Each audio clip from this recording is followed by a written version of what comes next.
ఎన్నికల తర్వాత వాత లీటర్ పెట్రోల్పై 18, డీజిల్పై 35 నష్టాలు భరిస్తున్నటువంటి చమురు కంపెనీలు అంటూ చూస్తాం. సో ఇప్పుడు ఎలక్షన్స్ ఉన్నాయి కదా 5 రాష్ట్రాలలో.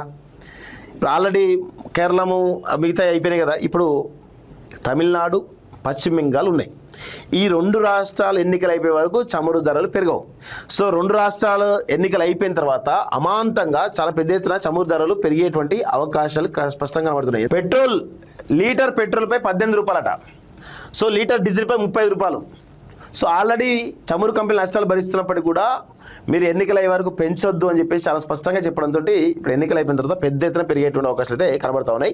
5 రాష్ట్రాల అసెంబ్లీ ఎన్నికల తర్వాత పెట్రోల్ ధరలు భారీగా పెరిగేటువంటి అవకాశం ఉన్నది. పశ్చిమాసియా సంక్షోభం కారణంగా అంతర్జాతీయంగా చమురు ధరలు భారీగా పెరగడంతో ప్రభుత్వ రంగ సంస్థలు హెచ్పిసిఎల్, బీపీసీఎల్, ఐఓసీలు లీటర్ పెట్రోల్పై 18, డీజిల్పై 35 నష్టాలు భరిస్తున్నాయట. ఇప్పటికిప్పుడు చమురు ధరలు పెంచితే అవి అసెంబ్లీ ఎన్నికలు జరిగేటువంటి పశ్చిమ బెంగాల్, ఇతర రాష్ట్రాలపై ప్రతికూల ప్రభావం పడుతున్నందున వాటి ఎన్నికలు ముగిసిన వెంటనే కేంద్రం పెట్రోల్ ధరలు భారీగా పెంచే అవకాశం ఉంది.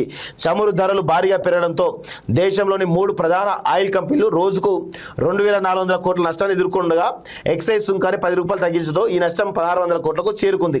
అంతర్జాతీయంగా ప్రతి $10 పెరుగుదలకు మనపై లీటర్కు 6 రూపాయల భారం పడుతుండగా 2022 ఆగస్టు తర్వాత తొలిసారిగా అమెరికా సగటున గ్యాలన్ పెట్రోల్కు $4 పెంచింది.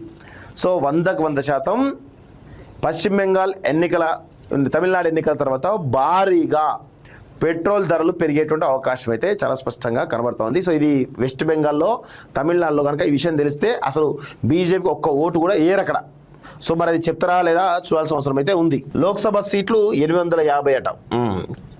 సుప్రీం జడ్జి ఆధ్వర్యంలో కమిషన్ డీలిమిటేషన్ ప్రక్రియను చేపట్టేందుకు కేంద్ర ప్రభుత్వం ఒక కమిషన్ ఏర్పాటు చేయనున్నది. దీనికి సుప్రీంకోర్టు ప్రస్తుత లేదా మాజీ న్యాయమూర్తి చైర్పర్సన్గా వ్యవహరిస్తారు. కేంద్ర ఎన్నికల కమిషనర్ లేదా ఆయన నామినేట్ చేసే ఎన్నికల కమిషన్, సంబంధిత రాష్ట్ర ఎన్నికల కమిషనర్లు ఇందులో సభ్యులుగా ఉంటారు. కమిషన్కు సహాయం చేయడానికి ప్రతి రాష్ట్రం నుంచి 10 మంది ప్రతినిధులను నియమిస్తారు. అయితే వీరికి నిర్ణయాలపై ఓటు వేసే హక్కు ఉండదు అంటూ చూస్తున్నాం.